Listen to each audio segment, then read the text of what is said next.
ሰላም ሰላም ናይ ዝፋን ናርዲ ተኸታተልቲ ዝኾንኩም ኩልኩም ከመይ ኣለኹም? ኣነ እግዚአብሔር ይመስገን ሰላም እየ ፅቡቅ ኣለኹ።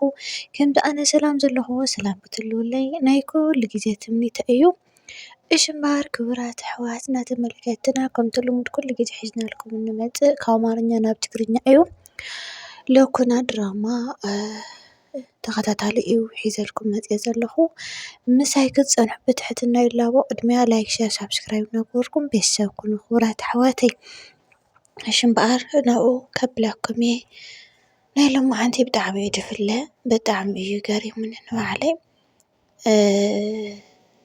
ግባረ ክፉእሲ መቃብሩ ጉድጓድ ባዕሉ ይኹዕት ድዮም ድብሉ እቲ ንሰብ ክቐብር ኢልዎ መቃብር ይኹዕት እሞ ባዕሉ ይቕበረላ እታ መቃብር እና ሚራ ዝገበረቶ ክፍኣት ዝገበረቶ ተንኮል ቅድሚኡ ሚራን ሮቤልን ተማሂሮም ዝገበርዎ ክፍኣተ ግብሪ ሕጂ ኣብ ርእሲ ባዕልቶም ይቀታተሉ ኣለዉ። ኣነ ብጣዕሚ እዩ ዝገርመኒ ኣብዚ ኣብዝሓ እውን ዘንፀባርቕ ሂወት ስለ ዝኾነ ንሰብ ሕማቅ ትሓስብ ተኾንካ ኣብ ርእስኻ ክዓልም ምዃኑ ዘይምዝንጋዕ ክብል ይደሊ።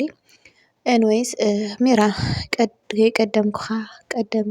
ከይቀደምካኒ ቀደምኩኻ ዝዓይነቱ እግሩ ጥዑይ እናሃለየ ንሮቤል ሽባ ጌራቶ መርፍእ ወጊኣ ክንቀሳቀስ ከም ዘይክእል ጌራቶ ድሕሪኡ በቃ ናተይ ምርኮኛ እዩ ኢላ ትላገፅ ትቕልድ ሚራ መሲልዋ ደኣ እምበር ንሕማቅ ብሕማቅ ኣይፍደን። ብፍቅሪ እዩ ፅቡቅ ነይሩ ከም ኣድናን ወይ ከዓ ከም ሉሃና ኣይከኣልዎን። ባዕልቶም ነምፅዎ ተንኮል ባዕልቶም ዝፈሓርዎ ጉድጓድ ክልቲኦም ክኣትዉ እዮም ይመስለኒ ሎማዓንቲ። ኣይ ከምኡ ኢላ እናሃለየት እናተላገፀት እናቀለደትሉ ከላ ሮቤል ከዓ ሓሲቡ ናይ ስርኡ መእሰሪ ናይ ስረ ጨርቂ ምሻሎ ብዝስረኻ ድእሰር መእሰሪ ናይ ስርኡ ኣውፂኡ ቀሪቡ ፀኒሑ ዋዛ ኣይኮነን ንዕባ ክዳን ነውፅለይ ካብ እግሪ ዓራት ኢሉ ሕራ ኢላቶ መፅያ ክዳን ክትስሕበሉ ካብ እግሪ ዓራት ስሒቡ ንባዕላ ሽንቅቕ ኣቢልዋ ማለት እዩ። ክቡራት ኣሕዋት ይሸቅቅ ደኣ እምበር ግን ኣይሞተትን ዘይሞተት ምክንያት ከዓ እቲ ንሳ እንተሞይታ እታ ድራማ ክትበላሾ እያ ግን ኣይሞተትን። ዓፊኑ ኣደንዚዙ እዩ ኮፍ ከብላ ደልዩ ዘሎ ካብቲ ንሳ ሕማቅ ነገር ክገብረካ እየ ዝበሎ ጠጠው ንክትብል ደልዩ እዩ። እንተኾነ ኣነ ፈሪሐ ደለኹ ንኩሎም ንከይልክሞም ንኣድናን ይኹን ንሉሃና ከይልክሞም ፈሪሐ ሓደ ብሓደ ንኩልኩም ከፅንተኩም ይብል ነይሩ ብልቢ ይሓስብ እሞ ከየፅንተኩም ንቑሑ በተለይ ኣድናንስ ንቓሕ ክብል ይደሊ። ኤንዌይስ እዚ ኩሉ መፅእ ዘሎ ጣጣ ብሉሃና እዩ። ሮቤል ንሉሃና የፍቅራ እዩ። ሚራ ከዓ ንሮቤል ተፍቅሮ እያ። ሮቤል ድማ ንሉሃና የፍቅራ እየ ኢሉ ምንጋሩ ሚራ ኮርያ ተናዲዳ ኣነ ሂወተይ ሓሊፈ እናሃብክዎ ንሓው ኣደቂሰ ምስኡ እናደቀስኩ ልዕሊ ሓው ንዑ መስዋእቲ ከፊለ ኣሎ እስከመይ ገይሩ ኢና ብሓንቲ ተራ ጓል ዝቅይረኒ ኢላ ፍንጥርያ ኢላ ንዑ ድማ መራፍእ ወጊኣ ኮፍ ኣቢላቶ ብሕሱም ንደት ማለት እዩ። ሕጂ ድማ ንኣድናን እውን ንሉሃና የፍቅራ እየ ምስ በሎ ኣድናን ደስ ኣይበሎን ኮርዩ። ምክንያት ኣድናን ሚራን ሮቤልን ኮፍ ኢሎም ብሓደ ክሰዓዓሙ ሕማቅ ነገር ክገብሩ ብዓይኑ ስለ ዝረአየ ብሕማቅ ኣጠማምታ ጠሚቱ ሒዝዎም እዩ ዘሎ። ክዛረቦም ኣይከኣልን ከም ዘይፈለጠ ኮይኑ ስለ ዘሎ እዩ ዳኣ እምበር ፈሊጡ እዩ ይኹን ዳኣ እምበር ግን ከዓ ለዋህ እዩ ኣድናን ናይ ብሓቂ ኮርዩ ተናዲዱ ገለመለ ከምኡ ክትብል የብልካን ኣነ ስቕበል ኣፍካ ሓዝ ገለመለ ኢሉ ነታ ንስኻ ዝሓዝካያ ነታ ዝወሰድካያ ሰበይቲ ኣኸለቲካ እንድያ ገለ ምስ በሎ ሮቤል ሽዑ ተገሪሞም ነተይ ናይ ሚራ ርክብን ፈሊጥዎ ኣሎ ማለት እዩ ኢሉስ ብጣዕሚ እዩ ተገሪሙ ተጨኒቑ እውን ኣሎ። እንከዓ ዘይፈለጦ መሲልዎ ቀልጢፉ ክውግዶ ይመስል ኣድናን እንተዘይነቂሑ ሉሃና እኳ ኣይትመውትን እያ በላሕ እያ።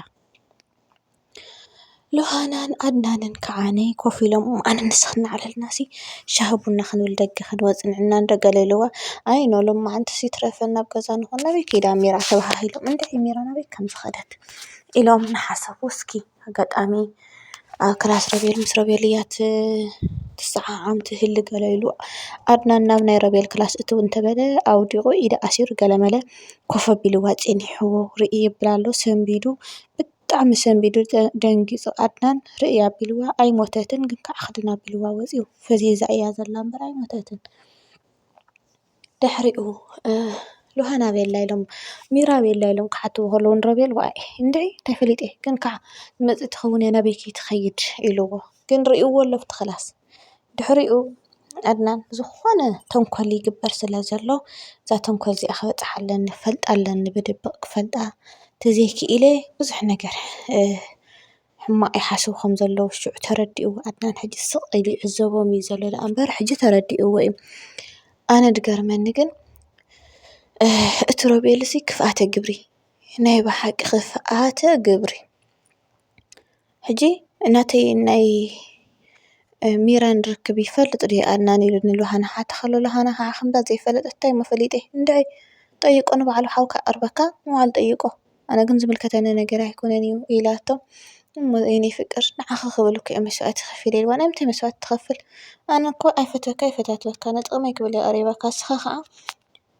ዝተረገምካ ከም ዝኾንካ ስለ ዝፈለጥ ንፍቕሪ ምሳኻ ዝኸድ መንገዲ የብለይን ኢላቶ እንተኾንኩ ኣነ እኮ ይፈትወኪ እየ ነይፍቅረኪ እየ ኖ ኣነ ከዓ ከምኻ ዝበለ ተንኮለኛ ርጉም ሰብ ከፍቅረንን ክፈትወንን ፈቓደኛ ኣይኮንኩን ገለ ኢላቶ ተናዲዱ እንካዕ ይናደድ እምበር የተረገመ ሰብ እዩ ብጣዕሚ ዝተረገመ ወዲ እዩ ምጥንቃቕ ከድልየኩም እዩ ክብለኩም ይፈትይ ውራት ኣሕዋተይ እና ኣብ መጨረሻ ጎቲቱ ናብ ደገ ናብ ሓደ ቦታ ወሲዱ ዓፊኑ ከቐምጥ ኣደልዩ ሮቤል እናተጓተቱ ከለዉ ኣፍቲ ሰራሚክ ኣጋጣሚ ብቕድሚት ምፅእ ኢሉ ኣድናን ርኢ ኣቢልዎ ርኢ ምስ ኣበሎ ሰንቢዱ ነበይ ትወስዳ ኣለኻ ኢልዎ ምክንያቱ ገፅ ሰበይቲ ይርኢ ኣሎ ገፃ ተቐላሊዑ ክዳና ተቐላሊዑ ፍርቂ ሕቑዓ ተኸዲና ሽዑ ሮቤል ሰንቢዱ ኣብ ደገ ሰብ ይቕምጥ ኣሎ